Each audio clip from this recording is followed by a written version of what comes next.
Big Business Ideas. कुछ कर गुजरने के लिए मौसम नहीं मन चाहिए, साधन सभी जुट जाएंगे, संकल्प का धन चाहिए। नमस्कार, आदाब, सत श्री अकाल। मैं हूं आपके साथ शिल्पा भावना। स्वागत है आपका। भारत का आर्थिक इतिहास हजारों सालों का है, जिसकी शुरुआत हुई सिंधु घाटी सभ्यता से। प्राचीन भारत से लेकर आज तक भारत की अर्थव्यवस्था ज्यादातर व्यापार पर निर्भर रही है। फिर जैसे जैसे वक्त बदलता गया, भारत में कारोबार की शक्ल के मुताबिक रूल्स और रेगुलेशंस भी बदलते गए। लेकिन इन बदलते नियमों और अधिनियमों की जानकारी व्यवसायियों तक नहीं पहुंच पाती, और ना ही लोगों को पता है कि एक नया व्यवसाय शुरू करने की सही प्रक्रिया क्या है। गवर्नमेंट और एंटरप्रेन्योर के बीच एक बहुत बड़ा कम्युनिकेशन गैप है। बिग बिजनेस आइडियाज के जरिए हमारी कोशिश है कि हम उस कम्युनिकेशन गैप को खत्म कर सकें, ताकि हर व्यवसायी सूक्ष्म से लेकर लघु, लघु से लेकर मध्यम और मध्यम से लेकर अपने बड़े उद्योग, बड़े व्यवसाय स्थापित कर सके। The micro small and medium enterprises यानी एमएसएमई से जुड़े हुए बहुत सारे व्यवसायियों के बहुत से सवाल होते हैं, लेकिन साधनों की कमी की वजह से उन्हें अपने सवालों के जवाब नहीं मिल पाते। So, here we are going to answer all those questions only on Big Business Ideas. World Bank की रिपोर्ट के आधार पर आज Bharat ease of doing business में लगभग 142 और स्टार्टिंग अप बिजनेस में लगभग 158 पायदान पर है। इसका सबसे बड़ा कारण है कॉम्प्लिकेटेड बिजनेस लॉज और बिजनेस रिलेटेड नॉलेज और अवेयरनेस की कमी। इसी कमी को दूर करने के लिए हमारे साथ बिग बिजनेस आइडियाज के सेट पर मौजूद है एक ऐसी शख्सियत जिन्होंने बिजनेस पर बहुत सी किताबें लिखी हैं, और उनके बारे में मैं सिर्फ इतना ही कह सकती हूँ कि बिजनेस लॉज उनकी रगों में खून की तरह दौड़ते हैं। We have with us the author, the philanthropist, the big business guru, mister Sunil Kumar Gupta. नमस्कार sir, welcome, please have a seat. Thank you.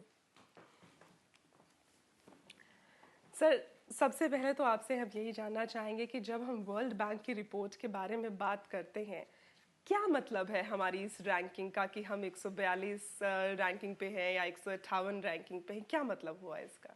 देखिए, क्या है, वर्ल्ड बैंक एक रिपोर्ट बनाता है, वो 189 कंट्रीज लेता है जी। जो 189 कंट्री में देखता है कि आप ईज ऑफ डूइंग बिजनेस, मतलब कि बिजनेस करना कितना आसान है। उस तक पहुंचने के लिए कई फैक्टर्स होते हैं।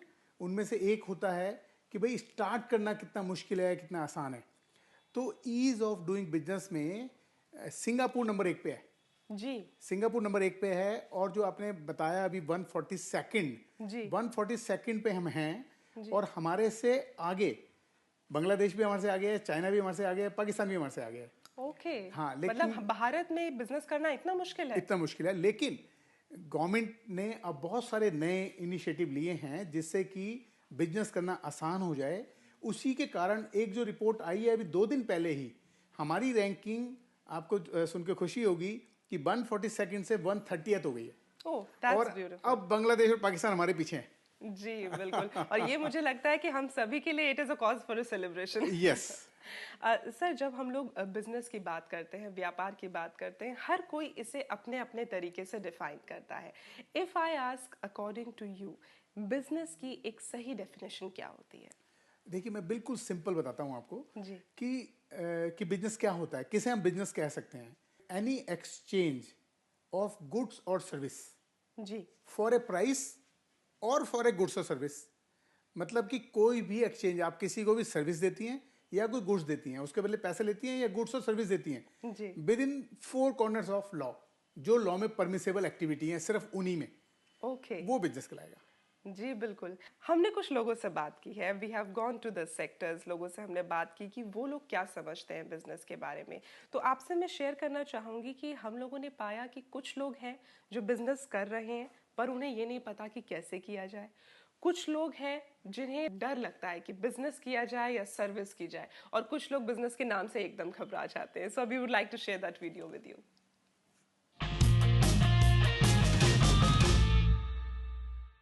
मैं बिज़नेस करने से पहले मैं अपने आप एक बैंकर थी, एक रेगुलर जॉब में थी. Things would have been much easier, but मुझे बिज़नेस एंड चैलेंजेस अच्छे लगते थे. मुझे हमेशा ये एंटरप्रेन्योर बनना था. हमें टैक्सेशन नहीं पता था शुरू में. सर्विस टैक्स की इम्प्लीकेशन एजुकेशन पे जब हमने शुरू किया उस समय पे नहीं थी. बाद में उसकी इम्प्लीकेशन आई. उसकी इम्प्लीकेशन के ऊपर भी किस पे है किस पे नहीं है ये सब भी समझना हमारे लिए मैं बोलूँगा काफ़ी चैलेंजिंग रहा. लोग आसानी से ही अगर बिजनेस कर पाएंगे तो लोग उसकी तरफ को रुझान उनका बढ़ेगा. ये नहीं कि सरकारी नौकरी है या वैसी नौकरी के पीछे लोग भागेंगे. For a person like me with engineering background, to start a educational institution thought itself is a challenge. हमारा जो करिकुलम है जो हमें कॉलेज में भी पढ़ाते हैं वो एक एम्प्लॉय बेसिस के हिसाब से है. वो एक एम्प्लॉयर या एक एंटरप्रेन्योर के हिसाब से नहीं है. हमारे पास हमको वो स्किल सेट कभी नहीं मिल पाता कि यार हमें बिजनेस अगर चलाना है तो ऐसे चलाना है.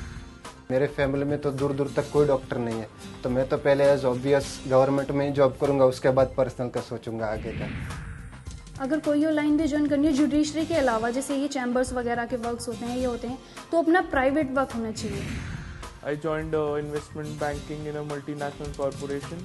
वहाँ पे करीबन 1 साल काम करने के बाद मैंने अपनी प्रैक्टिस स्टार्ट करी. हम यंगस्टर्स में मैम इंडस्ट्री लगाने की बहुत भूख होती है, बट हम लोग डर जाते हैं कि उसमें कैसे करेंगे, कैसे स्टार्ट करेंगे. एमएसएमई में जो चीज़ है वो चीज़ है. बहुत सारे मेरे यंगस्टर्स को ये चीज़ नहीं पता होती कि गवर्नमेंट हमारे लिए और क्या कर रही है और क्या कर सकती है.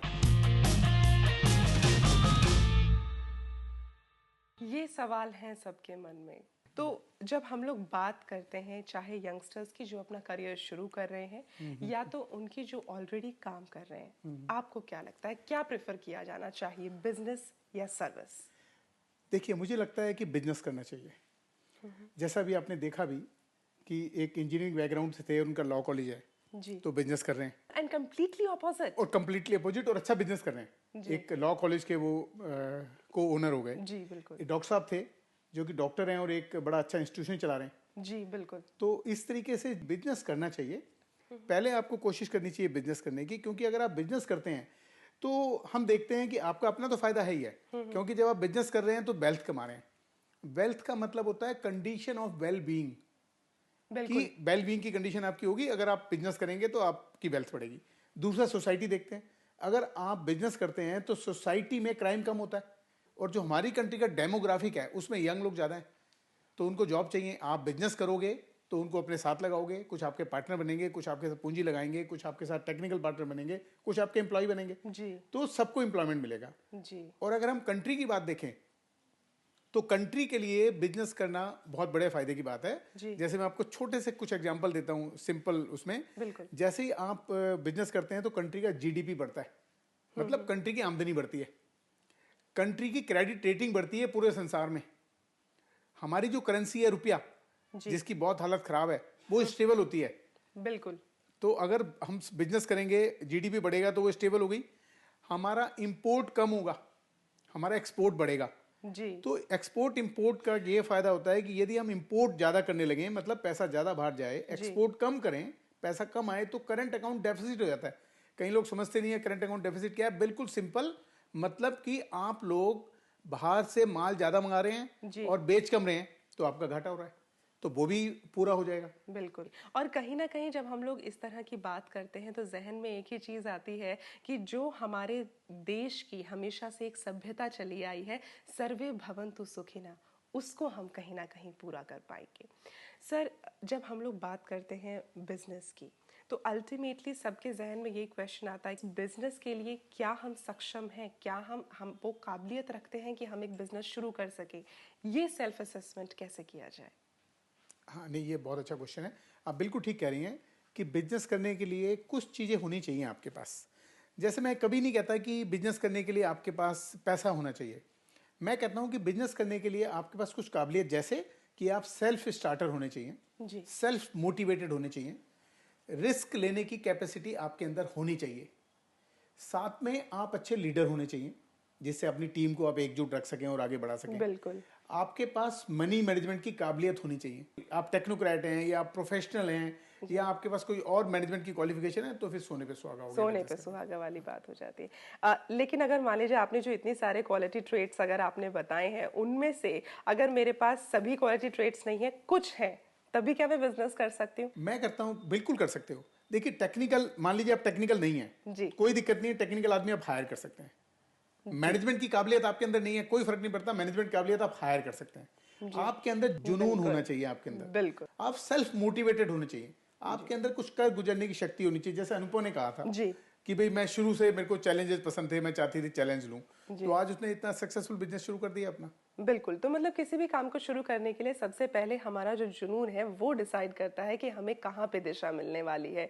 सर, जब हम बिजनेस की बात करते हैं कि अब हमें एक बिजनेस शुरू करना है, अपना व्यवसाय शुरू करना है, जहन में एक बात आती है कि पूंजी कौन लगाएगा या कहाँ से आएगी, कहाँ से आएगा वो पैसा जो इन्वेस्टमेंट का होगा, तो आप क्या इसके लिए गाइड करेंगे? देखिए, मैं आपको सबसे पहले एक बिल्कुल सिंपल बात बताऊं। हमारे देश में जितने भी उद्योग शुरू होते हैं एमएसएमई सेक्टर में, उसमें से कुल 15% ऐसे होते हैं जो बैंक फंडिंग से शुरू होते हैं। ओके। तो फंडिंग के लिए सबसे पहले आपको अपनी सेविंग्स देखनी चाहिए कि मेरे पास कितनी सेविंग्स हैं, फिर परिवार की सेविंग्स देखनी चाहिए, फिर आपको देखना चाहिए कि मैं अपने परिवार और अपने दोस्तों से कितना लोन ले सकता हूँ, फिर आपको देखना चाहिए बैंक लोन जी, क्योंकि बैंक भी पूरा लोन तो देता नहीं। यदि आप कुछ भी लगाते हैं, आपको 100 रुपये चाहिए, तो बैंक तो आपको 70 रुपये देगा, 60 रुपये देगा, 50 रुपये देगा, बाकी तो आपको अपने लगाने ही है। उसके बाद आज के युग में, क्योंकि हम लोग काफ़ी आगे बढ़ गए हैं और हमारे रेगुलेशन ईजी होते जा रहे हैं, तो वेंचर कैपिटलिस्ट भी मिल जाते हैं जो कि आपके उद्योग में, आपके बिजनेस में, सर्विस में शुरू से पैसा लगा देते हैं। बिल्कुल। एंजल इन्वेस्टर भी मिल जाते हैं जो आपके उसमें, अगर आपकी कॉन्सेप्ट अच्छी है, आपका आइडिया अच्छा है, आपने अच्छी तरीके से डेवलप किया है, आपका विजन बिल्कुल क्लियर है और आपने मार्केट सिनेरियो को देख लिया अच्छे तरीके से, मार्केट सिनेरियो क्या है, तो आपको एंजल इन्वेस्टर भी मिलता है। लेकिन देखिए, मैं आपको बड़ा अच्छा एग्जांपल दूं, इन्फोसिस का एग्जांपल दूं जी, नारायण मूर्ति जी का। जी, उन्होंने बिजनेस शुरू किया 10,000 से, वो भी अपनी वाइफ से उधार लेके। उन्हें बोला कि जी मैं गहने गिरवी रख के आपको 10,000 देती हूँ, और वो भी झूठ निकला, वो उनकी सेविंग से ही थे अल्टीमेटली। तो इसलिए मैं कहता हूँ आपकी अपनी सेविंग, फैमिली की सेविंग, फैमिली से लोन, क्योंकि जब फैमिली अपनी सेविंग और लोन देती है तो गुड विशेष भी साथ देती है। बिल्कुल। सर, जब हम लोग अपना एक बिजनेस शुरू करते हैं, एक व्यवसाय में हम लोग आगे आते हैं, तो ऑब्वियसली सबसे पहले हम लोग एक बहुत ही छोटे स्तर से शुरू करते हैं, चाहे हम वो मैन्युफैक्चरिंग में जाएं, चाहे हम लोग सर्विसेज में जाएं, शुरुआत माइक्रो से ही होती है। तो सबसे पहले तो एक व्यक्ति को कैसे पता चले कि मैं एमएसएमई में आता हूँ, अगर एमएसएमई के अंडर में हूँ तो कौन सी कैटेगरी में हूँ, ये किस तरह पहचाना जाए? देखिए, अगर आप कोई भी मैन्युफैक्चरिंग एक्टिविटी कर रहे हैं और आपकी प्लांट एंड मशीनरी में इन्वेस्टमेंट 10 करोड़ से कम है, तो आप एमएसएमई में आ गए, बिल्कुल सिंपल। ओके। और अगर आप सर्विस कर रहे हैं, सर्विस इंडस्ट्री में हैं, और मान लीजिए आप, उसमें देखा जाता है इक्विपमेंट में इन्वेस्टमेंट, मैन्युफैक्चरिंग में प्लांट एंड मशीनरी भी देखते हैं, इसमें इक्विपमेंट भी देखते हैं, और अगर आपकी 5 करोड़ से कम है तो आप एमएसएमई में आ गए। ये तो बिल्कुल एक थंब रूल हो गया कि मैन्युफैक्चरिंग में 10 करोड़ से कम की इन्वेस्टमेंट, सर्विस में 5 करोड़ से कम की इन्वेस्टमेंट, तो आप एमएसएमई में आ गए। और एमएसएमई में आ गए आप, तो आपको बहुत बेनिफिट है, आपको बहुत सारी स्कीमें हैं, आपको लोन भी आसानी से मिलता है, लोन में कोलेटरल सिक्योरिटी भी नहीं देनी पड़ती, लोन में थर्ड पार्टी गारंटी भी नहीं देनी पड़ती जी। और ये सारे फायदे सिर्फ तभी हैं जब हम एमएसएमई में रजिस्टर्ड हों।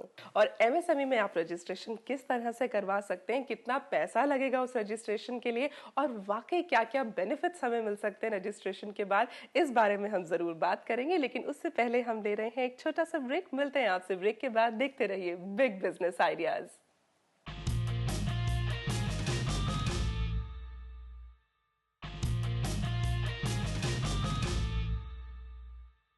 ब्रेक के बाद एक बार फिर से स्वागत है आपका। आप देख रहे हैं बिग बिजनेस आइडियाज, और हम बात कर रहे हैं एक ऐसे सेक्टर की जो भारत की इकोनॉमी डेवलपमेंट में सबसे बड़ा योगदान देता है, the sector of micro, small and medium enterprises.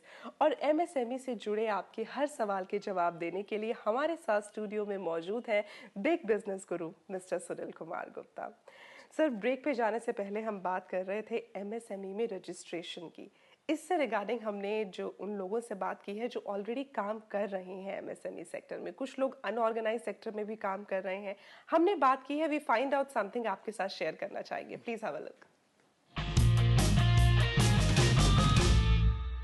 जब मैं स्मॉल स्केल इंडस्ट्री में रजिस्टर करने के लिए गया अभी 1 साल पहले ही, कि हम उसमें रजिस्टर कर सकते हैं, प्रोली कुछ बेनिफिट्स हमको मिल सकते हैं। तो उसमें मुझे पता चला कि we are into this category. मेरा SIS में तो रजिस्टर है लेकिन अभी MSME में तो नहीं पता मुझे इतना डिटेल कि इसमें क्या है, लेकिन SIS में रजिस्टर्ड है। नहीं, हम MSME में रजिस्टर्ड नहीं।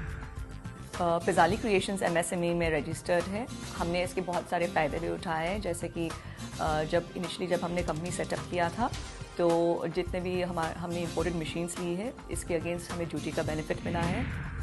सबसे ज़्यादा प्रॉब्लम आती है रजिस्ट्रेशन में, क्योंकि काम करने के लिए रजिस्ट्रेशन की ज़रूरत होती है और कोई एक विंडो नहीं है जहाँ सब चीज़ें हो जाएं, तो हम लोगों को उसके बारे में पता ही नहीं होता है कुछ भी। काम करने के लिए रजिस्ट्रेशन की ज़रूरत है, लेकिन कोई एक विंडो नहीं है जहां पर ये सब रजिस्ट्रेशंस हो सके। जैसा कि अब सरकार का इनिशिएटिव है और सारे बिजनेस लॉ को वो ईज आउट कर रहे हैं जी। तो उसी के तहत MSME मिनिस्ट्री ने रजिस्ट्रेशन का प्रोसेस बहुत इजी कर दिया है। उसमें आपको ऑनलाइन एक फॉर्म भरना है, सिर्फ उस फॉर्म को भरने के बाद उसका रजिस्ट्रेशन आपका हो जाता है। ये स्कीम अभी सितंबर 2015 से ही चालू हुई है। ओके। इसमें आपके पास आधार नंबर होना चाहिए। जिसके पास आधार नंबर है उसके लिए रजिस्ट्रेशन बहुत ईजी है। वेबसाइट पे जाना है, एक पेज का फॉर्म है जिसमें नॉर्मल डिटेल, आपके बैंक की डिटेल पूछी जाएंगी, आपकी अपनी डिटेल पूछी जाएंगी, आधार नंबर पूछा जाएगा, आपके बैंक का सारे कोड पूछे जाएंगे, जिसके बाद आपका रजिस्ट्रेशन ऑनलाइन हो जाएगा। आपको कहीं नहीं जाना। इसमें अगर हम बात करें कॉस्टिंग की, कितनी कॉस्टिंग इन्वॉल्व होती है? इसमें कोई कॉस्ट है ही नहीं। It is free of cost. Free of cost. MSME के रजिस्ट्रेशन में आज तक या उससे पहले SSI होता था, कभी कोई कॉस्ट नहीं ली गई। ये बिल्कुल फ्री ऑफ कॉस्ट है। तो ये तो फिर हम सभी के लिए वो बात हो गई कि आम के आम और गुठलियों के भी दाम, हमारा रजिस्ट्रेशन भी होगा और वो भी मुफ्त में। गवर्नमेंट चाहती है MSME उद्योग आगे बढ़े, क्योंकि MSME उद्योग ही हमारे देश की रीढ़ की हड्डी है। 4 करोड़ से ज्यादा उद्योग हैं जो कि MSME में चल रहे हैं। उन्होंने 11 करोड़ लोगों को रोजगार दिया हुआ है। My God. और हमारे एक्सपोर्ट का या हमारी मैन्युफैक्चरिंग आउटपुट का 40 से 45% SSI से आता है। और कहीं ना कहीं अगर देखा जाए, ये जो एक सेक्टर है MSME का, जो इतना ज़्यादा योगदान देता है हमारे डेवलपमेंट के लिए, उसके बावजूद कहीं ना कहीं ये सेक्टर अछूता रह गया था। लोग इसके बारे में जान नहीं पा रहे थे, लेकिन अब लोगों की उसके लिए अवेयरनेस बढ़ रही है। देखिए, बल्कि मैं ये कहूँगा कि हमारे देश के युवा और एंटरप्रेन्योर इतने उत्साहित और इतने अच्छे लोग थे बिजनेस करने में, उन्होंने इन सब का बेनिफिट लिए बिगर ही इतना अच्छा काम कर रहे हैं। काम किया है। जब हम MSME की बात करते हैं तो यहाँ पे भी हमारे 2 तरीके के काम निकल कर सामने आते हैं। एक तो मैन्युफैक्चरिंग हो गया, एक सर्विस हो गया। यहाँ पर अगर हम बात करें कि मैन्युफैक्चरिंग में और सर्विसेज में हमेशा कहीं ना कहीं, I won't say the rivalry, लेकिन एक कंपटीशन हमेशा रहता है कि हमें सरकार से इतनी मदद मिलनी चाहिए या ये होना चाहिए। तो इसके लिए हमने बात की एक ऐसे व्यक्ति से जो कि ऑलरेडी काम कर रहे हैं, बट उन्हें एक शिकायत है। वो शिकायत आप तक पहुंचाना चाहते हैं। हम एजुकेशन को अगर हम सर्विस की कैटेगरी में डालते हैं तो हम सोचें तो जो लोग डॉक्टर्स बन रहे हैं उसमें से प्रीडोमिनेंटली लोग जो स्टूडेंट्स हैं वो मिडिल क्लास बैकग्राउंड को बिलोंग कर रहे हैं और वही आगे पढ़ के स्पेशलाइज करना चाह रहे हैं। तो मैं बोलूँगा कि सर्विस जो एजुकेशन है, आखिर हमारा देश आगे जो ग्रोथ होनी है जो वो यूथ से ही होनी है, तो सर्विस के ऊपर उतनी एड मैं देख नहीं पाता, या मैं जानता, ये भी हो सकता है कि मैं नहीं जानता, लेकिन मैं सोचता हूँ ज़्यादा प्रोडक्ट्स की तरफ, ज़्यादा जो एंटरप्रेन्योरशिप के अंदर भी एड मिलती है वो प्रोडक्ट बनाने की तरफ ज़्यादा है, ना कि सर्विस क्रिएट में। जबकि एजुकेशन जो है, मैं बोलूँगा वो भी एक प्रोडक्ट ही हमें मानना चाहिए। जो यूथ जो एंड में बनेगा वो भी एक प्रोडक्ट ही है। जो लोग मैन्युफैक्चरिंग में हैं उन्हें तो सरकार से बड़ी आसानी से और ज़्यादा मदद मिलती है डॉक्टर सुमेश सेठी के अकॉर्डिंग, और जो सर्विस में उन्हें मदद नहीं मिल पाती। आपका क्या कहना है? नहीं, देखिए, मैन्युफैक्चरिंग हो या सर्विस हो, दोनों अगर MSME में फॉल करते हैं तो दोनों को बराबर बेनिफिट है। सिर्फ उसका क्राइटेरिया अलग है कि सर्विस में यदि आपने इक्विपमेंट में 5 करोड़ लगाए तो MSME बन गए, तो बेनिफिट बिल्कुल बराबर है, सब कुछ बराबर है। हाँ, लेकिन एजुकेशन में डॉक्टर साहब मेरे को लगता है शायद प्राइवेट चलाते हैं कोचिंग, जो प्राइवेट मेडिकल साइंसेज, हाँ, जो आप मेडिकल में देखिए 2 तरह की एजुकेशन है। एक, मान लीजिए आपका मेडिकल कॉलेज है तो आप मेडिकल काउंसिल ऑफ इंडिया से गवर्न होंगे। आपका स्कूल है, मान लीजिए सीनियर सेकेंडरी स्कूल है, तो आप CBSE से गवर्न होंगे। आपका मान लीजिए लॉ कॉलेज है तो आप बार काउंसिल से गवर्न होंगे। तो MSME में रजिस्ट्रेशन हो गया, चाहे आप मैन्युफैक्चरिंग सेक्टर में चाहे सर्विस सेक्टर में। एक बार आप MSME बन गए तो आपको बेनिफिट बराबर है। जी, तो इसका मतलब ये हुआ कि किसी तरह का कोई भेद नहीं है, चाहे आप मैन्युफैक्चरिंग में हैं या सर्विसेज में हैं, आपको एमएसएमई में रजिस्टर होने के बाद पूरे बेनिफिट मिलेंगे और बराबर बेनिफिट मिलेंगे।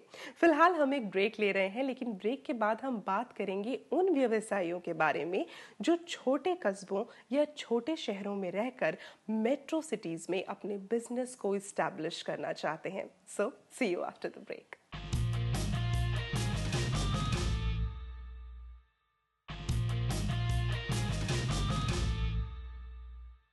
भारत जैसे सेक्युलर देश यानी धर्मनिरपेक्ष देश की रीढ़ की हड्डी है अनेकता में एकता।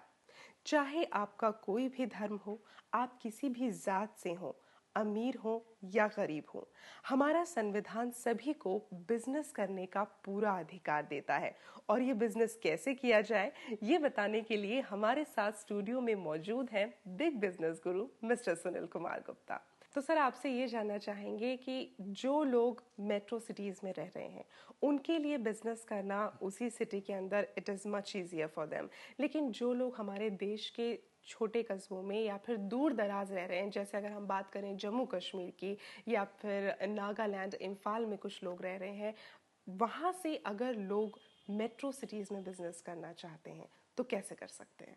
देखिए, बिजनेस करने के लिए सारी सुविधा सभी जगह पे हैं, सभी कस्बों में भी हैं, डिस्ट्रिक्ट में भी हैं। यदि मान लीजिए आपका कोई ऐसा बिजनेस है जो कि वहीं पे आपने गुड सप्लाई करना है या वहीं पे आपने सर्विस देनी है, तो आपको बेनिफिट वहीं मिलेंगे। आपको बिजनेस वहीं करना चाहिए, मेट्रो की तरफ नहीं भागना चाहिए। जब आप परिपक्व हो जाए, वहां बिजनेस अच्छा हो जाए, तो आप दूसरे स्टेट में फैलाएं, और दूसरे इसका डिस्ट्रिक्ट एक में फैलाएं। बहुत अच्छा एग्जाम्पल है, अगर हम देखें तो निरमा या लिज्जत पापड़, ये शुरू इसी तरह से हुए थे, लेकिन उसके बाद आगे फैल गए। तो आप सीधा सोचे मैं सीधा जाके मेट्रो में जाऊंगा, मैं दिल्ली या मुंबई जाके बिजनेस करूंगा, तो वो नहीं। आप वहां करें, बिजनेस बढ़ाएं, अपनी पहचान बनाएं, अपने प्रोडक्ट को सर्टिफाई कराएं, अपनी क्रेडिट रेटिंग बढ़ाएं, अपने आप को एस्टेब्लिश करें, अपने आइडिया को एस्टेब्लिश करें, फिर पूरी दुनिया आपके पीछे है।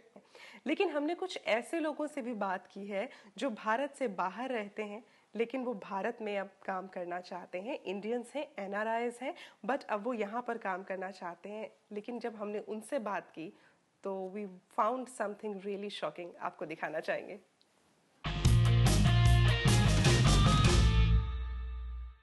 सोलेस को हम इंडिया लेकर आए हैं, मगर अभी ये मैन्युफैक्चरिंग हो रही है बाहर। जब हम उसको इंपोर्ट करते हैं कंट्री में, इंडिया में, तो कस्टम ड्यूटी और बहुत सारे टैक्सेस बहुत प्रोडक्ट की कॉस्ट को ऊंचा कर देते हैं। हम चाहते हैं कि इसको हम इंडिया में मैन्युफैक्चरिंग इसकी शुरू करें, और हम लोगों ने अपने तरफ से रिसर्च भी करी, बहुत लोगों से मिले भी, कहीं पे सैंपल्स भी करवाए, और इतना उलझन सा महसूस हुआ क्योंकि समझ ही नहीं आ रहा था। बीच में इतने दलाल हैं, बीच में ऐसे लग रहा था गवर्नमेंट ने जो भी लॉज भी अगर पास करे हैं तो वो कितना कॉम्प्लिकेटेड है, तो कि हमारे बस की नहीं है यहाँ पे मैन्युफैक्चरिंग को सोचना। तो ये एक सवाल है उनके मन में कि वो अब मैन्युफैक्चरिंग इंडिया में करना चाहते हैं, जो हमारा ही भारत का सपना है मेक इन इंडिया, उसको और बढ़ावा देना चाहते हैं, लेकिन सब कुछ बड़ा कॉम्प्लिकेटेड है। देखिए, हमारे देश के बिजनेस रेगुलेशन कितने ही कॉम्प्लिकेटेड हों, जिसको सरकार ईज आउट कर रही है, लेकिन तो भी हमारे देश में बिजनेस करने का एनवायरनमेंट बहुत बड़ा एनवायरनमेंट है जी। और मैं आपको एक बात और बता दूं कि हमारे देश का बेस लाइन प्रॉफिटेबिलिटी इंडेक्स में हम नंबर 1 है जी। तो इसका मतलब 1 रुपया लगाते हो तो सबसे ज्यादा कमाई हमारे देश में ही है, तो लगानी तो आपको यही इंडस्ट्री पड़ेगी अगर पैसा कमाना है तो। जी बिल्कुल। तो इसका मतलब ये है कि कोई भी काम हमें करना है तो हमें उसके पॉजिटिव एस्पेक्ट को देख के चलना है, क्योंकि जब हम कोई अच्छा काम करते हैं, बड़ा काम करते हैं, तो उसमें मुश्किलें तो ज़रूर आती हैं, लेकिन अंत में हमें विजय ज़रूर मिलती है। हमें बस ईश्वर से इतनी ही प्रार्थना करनी चाहिए कि वो हमें सही और गलत में फ़र्क करने की बुद्धि दे। सर, आपने हमारे साथ इतनी सारी बातें शेयर की हैं, बट हम चाहेंगे कि कोई एक ऐसा गुरु मंत्र आप हमारे दर्शकों को दें जो उनके हर बिजनेस में काम आए। किसी भी बिजनेस को वो शुरू करना चाहे, उस गुरु मंत्र के आधार पे वो अच्छे से आगे बढ़ सके। क्या गुरु मंत्र देना चाहेंगे आप? देखिए, मैं आपको बिल्कुल सिंपल बात बताता हूँ। जब भी बिजनेस करने के लिए टर्म्स कंडीशन तय करें या कुछ सीखने वाली बात हो जी, तो क्वेश्चन पूछते हुए बिल्कुल शेमलेस होना चाहिए। एब्सोल्युटली जो पूछना है उसमें पूछना चाहिए। बिल्कुल। और इस गुरु मंत्र के साथ ही हम आपको भी बताना चाहेंगे कि अगर आप दर्शकों के जहन में भी कोई सवाल है जिसका आप जवाब चाहते हैं तो आप अपना सवाल ईमेल के माध्यम से हम तक पहुंचा सकते हैं। हमारा मेल आईडी है info@bigbusinessideas.in। आप कोशिश करें कि अपने मेल में जब आप सवाल भेजेंगे तो अपनी फोटोग्राफ साथ में ज़रूर अटैच करें। हमारी कोशिश रहेगी कि आपके सवाल को अपने प्रोग्राम में ज़रूर शामिल किया जाए। सर, बहुत अच्छा लगा आप हमारे साथ आए। तो मेरे पास आपके लिए कुछ खास है बिग बिजनेस आइडियाज की तरफ से। ये छोटा सा गुडी बैग है आपके लिए। I hope you will remember us. Thank you so much for coming here on big business ideas. Thank you very much. Thank you very much sir. और दोस्तों, जाने से पहले आपसे भी सिर्फ इतनी ही बात कहना चाहेंगे कि आप चाहे बिजनेस करिए, सर्विस करिए, लेकिन इस बात का हमेशा ख्याल रखें कि आपकी मंजिल तक पहुंचने वाला रास्ता किसी के दिलों को तोड़ता हुआ ना गुजरे।